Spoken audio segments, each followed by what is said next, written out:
अस्सलाम वालेकुम नाज़रीन, मेरा नाम अली हैदर है और आपका शुक्रगुजार हूँ कि आपने मेरी वीडियो देखने के लिए वक्त निकाला। मेरे पास बड़ी ख़तरनाक ख़बरें आ चुकी हैं। मतलब ख़बरें ऐसी हैं कि मुझे खुद हैरानी हो रही है कि आखिर हो कैसे गया, किस तरह से बाकायदा शाम को और बशार अल असद को धोखा दिया गया है। एक क्लेम है बहुत बड़ा, मुझे वो क्लेम समझ में नहीं आया, लेकिन क्लेम बहुत बड़ा है, दावा बहुत बड़ा है कि ईरान और रूस ने मिल के बशार अल असद को धोखा दिया है, तुर्की का साथ दिया है। मेरी समझ में नहीं आ रहा कि ईरान तुर्की का साथ क्यों देगा, रूस तुर्की का साथ क्यों देगा।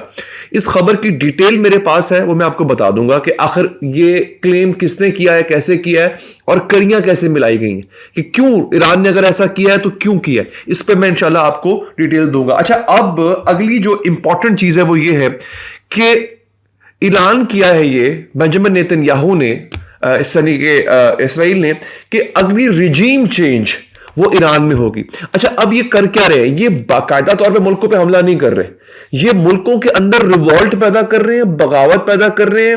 वो हुकूमत के खिलाफ खड़े हो रहे हैं, हुकूमत को घर भेज रहे हैं। जब हुकूमत घर चली जाती है तो फिर वहां पे अपनी मर्जी का आदमी, अपनी मर्जी का पपेट, पुतला जो होता है वो इंस्टॉल करते हैं और हुकूमत करते हैं। शाम में एग्जैक्टली यही हुआ। यही काम मैंने कल की वीडियो में आपको बताया था, यही काम जो है वो अब इराक में होने जा रहा है। लेकिन उससे पहले जरा ये गुफ्तगू सुनिए बेंजामिन नेतन्याहू की। People of Iran, as we see history unfold before our very eyes, I can only imagine what you're feeling right now. Your oppressors spent over $30 billion. ये बहुत पहले उन्होंने कहा था, और सर मैं इसकी जो अल्फाज है बता देता हूं आपको। वो लिखता है, यानी बेंजामिन नेतन्याहू कहता है कि one day Iran will be free, एक दिन ईरान आजाद हो जाएगा। कैसे? And I have no doubt that we will achieve this future of peace together much sooner than people think. और हम इस अमन को बहुत जल्दी हासिल कर लेंगे, बहुत जल्दी, यानी इतनी जल्दी कि जितना आपने सोचा भी नहीं होगा। ये बेंजामिन नेतन्याहू कह रहा है, ये पैगाम है। इसका मतलब क्या है कि बहुत जल्द किसी भी वक्त ईरान के अंदर रिजीम चेंज ऑपरेशन किया जा सकता है। और आपको याद होगा ये अहमदी नयाद का दौर था 2011-12 का, तब ईरान में बहुत प्रोटेस्ट हुए थे, बड़े एहतजाज हुए थे और ईरान को मॉडर्नाइज करने की कोशिश की गई थी, जो कि नाकाम बना दिया गया था। अच्छा, एक तो मेरे पास ये है। दूसरा नाज़रीन ये है कि टर्की ने भी जो है वो शाम पे हमला कर दिया है। खबर यह है कि तुर्की invades northern Syria, Israel from south, Turkey from north, Syria is raped. Syria का रेप किया जा रहा है पकड़ के, क्योंकि साउथ का जो एरिया है, जो जनूबी एरिया है शाम का, वहां से इसराइल ने हमला किया हुआ है, और जो नॉर्दर्न ऊपर वाला हिस्सा है, शिमाली एरिया है, वहां से टर्की ने हमला किया हुआ है। और इस पे बाकायदा तौर पे रजब तैयब एर्दोगान ने अपनी एक तकरीर के दौरान इस बात को एडमिट किया है, माना है कि हाँ हमने हमला किया है शाम पर। ये मुनाफिकत की दोगलापन, अब दोगलापन नहीं रह गया, अब तुर्की खुल के सामने आ गया कि उन्होंने ऐसा क्यों किया है। ये मैं आपको सुनवा भी देता हूं। मेरे पास यहाँ पे रजब तैयब एर्दोगान का एक क्लिप जो है वो मैंने निकाला है। अच्छा मजे का क्लिप है, जिससे पता चल जाएगा। खबरें मेरे पास और भी आज बड़ी मजे की हैं, बल्कि तहरीर शाम जिसको हीरो बनाया हुआ लोगों ने, उसके हवाले से भी मेरे पास एक खबर है, सुनाई देता हूं आपको मैं।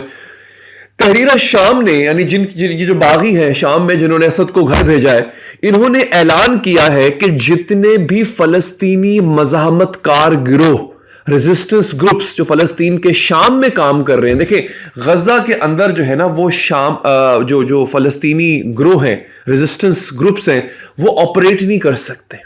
वो करते थे शाम में या लबनान में ऑपरेट, वहां पे उनकी पनाहगाहें थी। वो गजा जाते थे, इसराइलियों पर हमला करके वापस आ जाते थे, तरीका ये होता है। लेकिन अब शाम में बागियों ने कहा है कि जितने फलस्तीनी यहां पर रह रहे हैं और वो यहां शाम की सरजमीन को इस्तेमाल करते हैं पनाह के लिए, पर गजा में जाके इसराइलियों के खिलाफ लड़ते हैं, वो अपने बैग पैक करें, बोरिया बिस्तर गोल करें और चलते बने। ये ऐलान किया है। अब अभी भी अगर किसी को शक है कि ये लोग, ये जो बागी है सो कॉल्ड, ये मुसलमानों के हक में है, तो वो बहुत बड़ी भूल में। ये इसराइली एजेंट इन्होंने इसराइल पे गोली नहीं चलाई, और आते साथ ही इन्होंने फलस्तीनियों को मुल्क से निकल जाने का कह दिया। तो साफ जाहिर है नाज़रीन ये कौन है। अब मैं आपको जरा वो रजब तैयब एर्दोगान की एक वीडियो मेरे पास है, वो गलिबन डिलीट ना कर दी हो बाद में इन्होंने, मैं वही आई वाज वंडरिंग कि वीडियो कहाँ गई। हाँ ये देखिए जनाब, ये सुनिए। yaşanıyor. Ama bunlar ne olup bittiğini takip bile etmiyorlar. समझाता हूं इसके, तर्जुमा भी देता हूं। dünya yıkılsa, 3. Cihan Harbi çıksa, inanın अच्छा, कहता है एर्दोगान ने ہزاروں کے مجمع میں یہ بات کہی ہے کہ the cities that we call Aleppo, Idlib, Damashq, Raqqa will become our provinces like Antep, Hatay and Urfa. یعنی ان شہروں کو ہم اپنا صوبہ بنا لیں گے. کون؟ ادلب، دمشق، رقہ. یہ صاف بتا رہا ہے کہ یہ حملہ ہم نے کروایا ہے, ان باغیوں کا ساتھ ہم نے دیا, اور اب تو یہ بات ڈھکی چھپی رہی نہیں گئی. یعنی مسلمانوں کی پیٹ میں اور یہ باغی بھی وہ جو فلسطینیوں کو کہہ رہے ہیں کہ نکل جاؤ ہمارے ملک سے. یہ ترکی ایسا ملک ہے, میں بار بار کہتا ہوں, اس نے گولی نہیں چلائی اسرائیلیوں پر, اور اس نے باغیوں کو پوری امداد دی ہے کہ وہ جا کے بشار الاسد کی گورنمنٹ کو جو ہے وہ اوور تھرو کرے. یہ اوقات ہے ان کی ناظرین. اب میں آپ کو کچھ اور خبریں دے دیتا ہوں. حزب اللہ نے آج 2 اسرائیلی بیسز پہ حملہ کیا اور وائپ آؤٹ کر دیا, بالکل سرے سے ختم کر دیا انہوں نے اس کو. اچھا, پھر جناب والا اللہ بھلا کرے, یمن کے بھی حملے جاری ہیں اس وقت, یمن نے بھی ٹکا کے حملے کیے ہیں. اچھا, اب میں آپ کو بتاتا ہوں کہ یہ جو آغاز میں دھوکے والی بات ہوئی تھی یہ کیا ہے. یہاں پہ ایک صاحب ہیں جو ترکی کے ٹیلی ویژن پہ بیٹھ کے اس بات کا اعلان کر رہے ہیں باقاعدہ طور پہ کہ ہم نے یہ کام kya ہے. میں آپ کو تھوڑا سنا دیتا hوں. اس کا نام ہے Fidan نام ہے یہ, اور یہ آدمی کون ہے میں آپ کو یہ بھی بتا دیتا ہوں. Şimdi yalnız bu harekat başladığında işte tam da bu anlattığım sebeplerden dolayı yapılması gereken en kritik konu یہ ترکی کے ٹیلی ویژن پہ بیٹھ کے کہا جا رہا ہے, اور حقان فدان نام ہے اس کا, حقان فدان. میں یہاں پہ ذرا آپ کو سرچ بھی کر کے بتا دیتا ہوں کہ آدمی کون ہے. اچھا, minister of foreign affairs of ترکی, ترکی کا فارن منسٹر ہے یہ بات کر رہا ہے. کیا کر رہا ہے حقان فدان؟ سنیے گا ذرا. ترکی کے فارن منسٹر نے کہا ہے ترکی convinced Russia and Iran not to provide military support to Asad.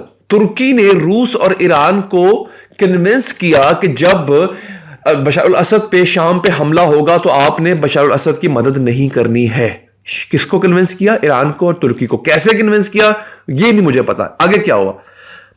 Our meetings in Ankara and Doha were devoted to this issue. اس سلسلے میں ہم نے دوحہ پہ اور انکرا میں میٹنگز کی ایرانیوں اور روسیوں کے ساتھ. Negotiations were held and that night he received a phone call after which Assad left. پھر اس پہ بحث مباحثہ ہوا, پھر ایک فون کال آئی, اور اس کے بعد اسد چھوڑ کے چلا گیا. یہ تو میں حیران ہوں کہ اسد اچانک سے غائب ہو گیا, کوئی مزاحمت ہی نہیں ہوئی. شام کی فوج نے مزاحمت ہی نہیں کی کوئی. اچھا, if the Syrian regime had received support, things could have ended very boldly. اگر شام میں بشار الاسد کو سپورٹ مل جاتی ایران کی تو چیزیں بالکل مختلف ہوتی. خود کہہ رہا ہے یہ, the Russians and Iranians realized that continuing this no longer made sense. وہ یہ کہہ رہے ہیں کہ روسیوں کو اور ایرانیوں کو اس بات کا احساس ہو گیا کہ اس جنگ کو جاری رکھنا اب ممکن نہیں ہے. یہ ایک بہت بڑا دھوکہ ہے بشار الاسد کے ساتھ اور شامیوں کے ساتھ. اگر ایران واقعی پیچھے ہٹا, خود سے پیچھے ہٹا, اس سے مزاحمت نہیں کی اور روس بھی پیچھے ہٹ گیا. دوستو اب تک کے لیے اتنا ہی. اپنا خیال رکھیے. اللہ نے کے بعد.